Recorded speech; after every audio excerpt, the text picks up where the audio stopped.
Hey, what's going on, everyone? Today I'm going to be talking about habit number 9. This is an interesting one, and probably one of the most interesting uh, topics of all of them, I would say, because this is something very common in a lot of people. Tons and tons of people love to give excuses. It is a huge thing. I know I can't tell you how many friends I have, how many family members, people that I know love to throw out excuses for anything and everything.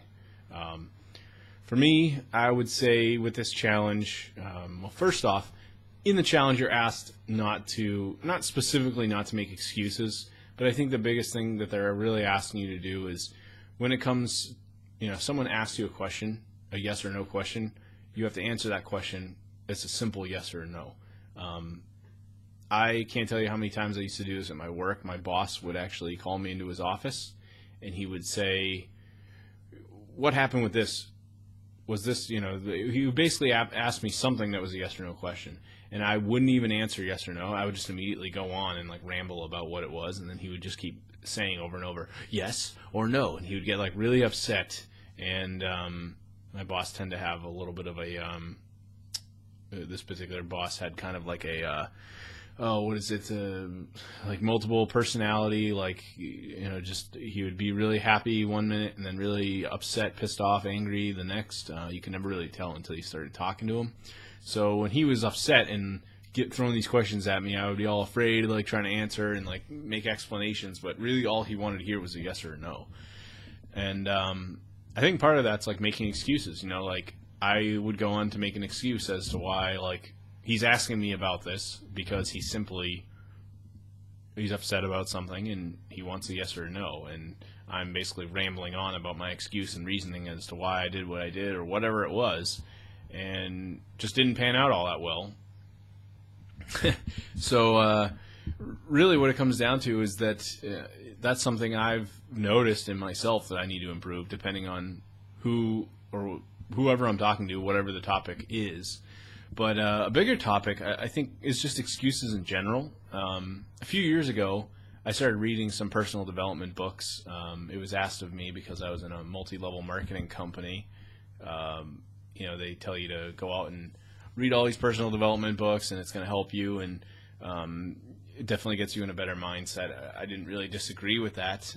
Regardless of who you are, what you do, I think personal development's definitely a great thing to be reading. There's two particular books that I really liked. One of them is called The Magic of Thinking Big by David Schwartz, and the other one's called The Slight Edge by Jeff Olson. Those are two of the really big ones that I always really liked. I guess the premise of The Magic of Thinking Big is just to always kind of push forward and not let people tear you down, and you really got to think of the bigger picture when it comes to everything. And there's a whole the whole premise of a lot of the book is letting excuses sort of get in the way.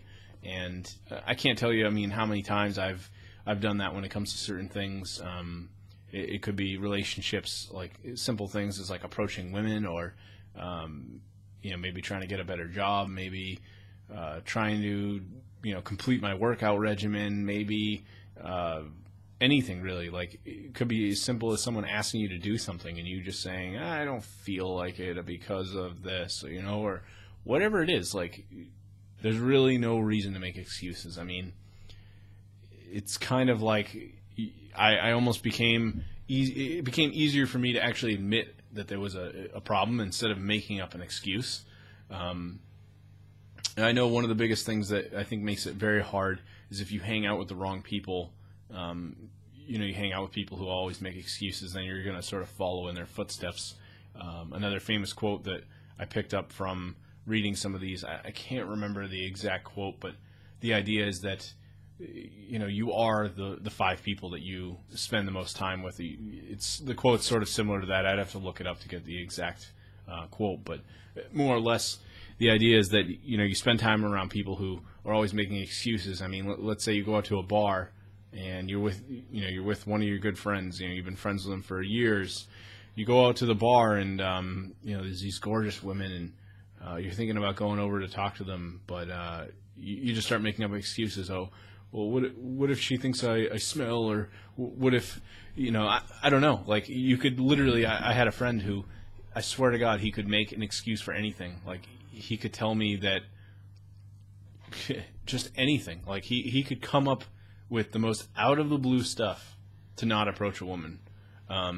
Sometimes these women would even, like, throw themselves at him, and he still wouldn't understand how to take it to the next level. Like, he might even get a phone number, and then he'd actually come up with reasons not to call the woman because of something or other he didn't like. Like, he would make up a reason not to, make up an excuse not to move things forward, when that's almost like the easiest thing, you know? If you've already gotten her phone number, then you just take the next steps to actually engage and make a date or whatever, hang out. And I've always thought approaching was like the hardest thing, and I struggle with that a lot of my life when I was younger, like in my mid-20s. But even now, like, I might still struggle with that, but I know in the back of my mind, like, what is the absolute worst thing that could happen when it comes to something like that? Like, there's no reason I need to make an excuse about it. So I guess what I'm getting at with this challenge is, for me, I know that when it comes to my mind, like, anything that I'm doing that would entail an excuse, I'm just trying to avoid. If I know that I did something and I shouldn't have, I'm going to admit it. I'm not going to come up with an excuse or some bullshit reason that around it. Just take it for what it is. So I'm hoping at the end of the 30 days I'll be able to reflect on a little bit of some of the things that I've been able to kind of avoid or change or do, see how it's improved for me. So check back in about a month. Talk to you later.